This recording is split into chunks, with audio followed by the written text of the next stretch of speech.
Krishna everyone, শান্তি servant of কৃষ্ণার আরেকটি নতুন ব্লগে আপনাদের সকলকে স্বাগত জানাই। তো আজকে আমরা গিয়েছিলাম আমার মামার বাড়িতে একটা নামহট্ট অনুষ্ঠানে। তো সেই ভিডিওটাই আপনাদের সাথে শেয়ার করব। তো আমাদের ইস্কনের নামহট্ট অনুষ্ঠান ছিল। তো বৈশাখ মাস খুব গুরুত্বপূর্ণ মাস সবার ভক্ত এবং যারা চেষ্টা করছেন যে পারমার্থিক পথে উন্নতি করবেন তাদের জন্য এই বৈশাখ মাসটা খুবই গুরুত্বপূর্ণ মাস। এই বৈশাখ মাস তুলসী জলদান মাস হিসাবে গুরুত্বপূর্ণ। তাই আপনারা সকলকে সব ভোরবেলায় মঙ্গল আরতি এবং সন্ধ্যাবেলায় সন্ধ্যা আরতির পর তুলসী প্রদক্ষিণ করবেন, তুলসী মহারানীকে প্রণাম করবেন এবং সকালবেলা অবশ্যই তুলসী মহারানীকে জলদান করবেন। তো ছোটবেলা থেকে তো সবাইদের বাড়িতে তুলসী গাছের উপর ভাঁড় বাঁধা হয়, আমরা ছোটবেলা থেকে দেখে আসছি। তো সেইভাবে আপনারা প্রত্যেক দিন স্নান করার পর তুলসী মহারানীকে জলদান করবেন এবং চেষ্টা করবেন যাতে তুলসী মহারানীর এই মাসটাতে খুব সুন্দর করে যত্ন আত্তি করা যায়। তো যেহেতু বৈশাখ মাসটা খুব গুরুত্বপূর্ণ সমস্ত ভক্ত এবং সমস্ত মানুষের কাছে, তাই বৈশাখ মাসের নামহট্টও খুব গুরুত্বপূর্ণ। তাই সন্ধ্যাবেলার একটা নামহট্ট অনুষ্ঠানে আমরা সবাই মিলে পৌঁছে গিয়েছিলাম। আর এটা আমার মামার বাড়িতে হচ্ছিল। তো আমরা সবাই পৌঁছে গিয়েছিলাম, একদম সন্ধে হয়ে গিয়েছিল। তাই প্রথমে বৃন্দা দেবী মানে তুলসী মহারানীর আরতি দিয়ে শুরু হয়েছে। এখন হচ্ছে প্রদক্ষিণের পর এবার শুরু হবে ভগবানের আরতি, তারপর হবে নাম কীর্তন। তো যারা এই বৈশাখ মাসে চাইছেন ছোট করে একটু পারমার্থিক উন্নতি করতে চাইছেন, তারা বাড়িতে একটু হরিনাম সংকীর্তন, ভজন সাধন এবং নামহট্ট করাতেই পারেন। এখনও বৈশাখ মাসের অনেকগুলো দিন বাকি আছে, তাই আপনারা সময় সুযোগ করে একটু বৈষ্ণব সেবা, ভগবানের উদ্দেশ্যে ভোগ নিবেদন এইগুলো করে উঠতেই পারেন। তো সন্ধ্যা আরতির আরম্ভ হয়ে গেছে। তুলসী মহারানীর প্রদক্ষিণ এবং আরতি হয়ে যাওয়ার পর এখন ভগবানের আরতি শুরু হয়েছে। তো এর আগে আমি নামহট্টের বেশ কিছু ভিডিও আপনাদের সাথে শেয়ার করেছিলাম যে পাঠক প্রভু উনি সব জায়গায় নামহট্টে আমাদের পাঠ দেয়। তো উনি উপস্থিত ছিলেন, রাকেশ প্রভু উপস্থিত ছিলেন। ওনারাই সেদিনকে ভজন কীর্তন করছিলেন এবং আমাদের প্রভু সেদিনকে আরতি করছিলেন ভগবানের উদ্দেশ্যে। তো এখানে পুরো সুন্দর করে ভগবানকে সুন্দর করে সাজানো হয়েছিল মালা দিয়ে। যেহেতু বৈশাখ মাস তাই একটু গরম ছিল, কিন্তু সবাই মিলে সেদিনকে খুব আমরা নামহট্টেতে আনন্দ উপভোগ করেছি, শ্রবণ করেছি ভগবানের কথা, গীতা, ভগবত, এবং সবাই মিলে খুব আনন্দ করেছি। তাই আপনারাও একটু এই সন্ধ্যাবেলার যে হরিনাম সংকীর্তন এবং যে হরিনামের যে গান আপনারা শ্রবণ করুন, করে আপনারা আনন্দ উপভোগ করুন।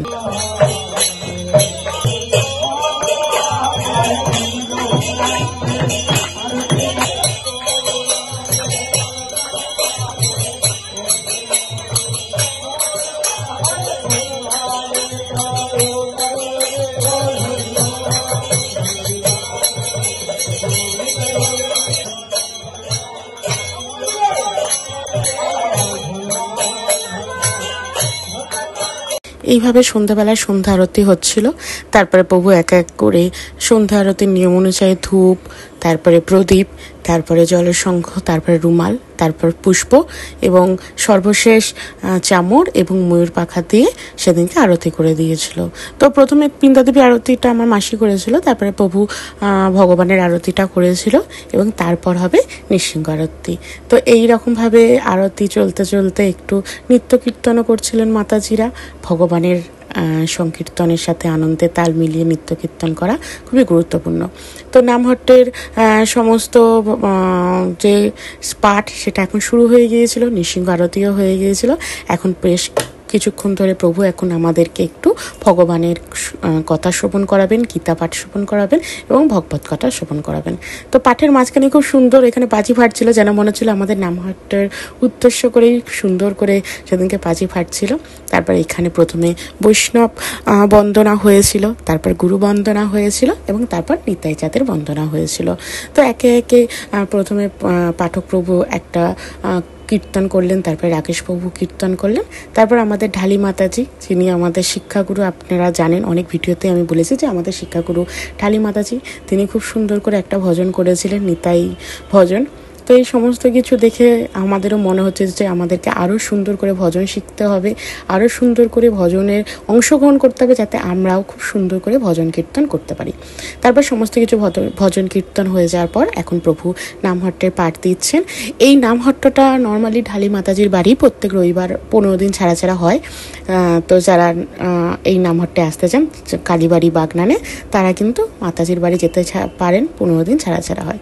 তো নামহট্টের পর এখন প্রসাদ পেতে সবাই বসে গেছে। প্রথমে বাচ্চারা বসেছে, তারপর বড়রা এক এক করে বসবে। তো সেদিনকে প্রসাদে অনেক কিছু আইটেমই ছিল, লুচি ছিল, পকোড়া ছিল, তারপরে ঘুগনি ছিল, পটল আলুর সবজি ছিল, চাটনি, পাঁপড়, মিষ্টি ছিল। তো নামহট্টটা আমরা সেদিনকে সবাই খুব সুন্দর করে আনন্দ উপভোগ করে কাটিয়েছি। আপনারাও পারমার্থিক উন্নতি করার জন্য এই বৈশাখ মাসে নামহট্ট এবং হরিনাম সংকীর্তন করতে পারেন। আজকের ভিডিওটা এই পর্যন্তই। যদি কিছু ভালো লেগে থাকে তাহলে অবশ্যই লাইক করবেন, শেয়ার করবেন, আর যারা এখনো সাবস্ক্রাইব করেনি প্লিজ সাবস্ক্রাইব করে দেবেন। দেখাবে নতুন আর একটা ভিডিও নিয়ে। হরে কৃষ্ণা।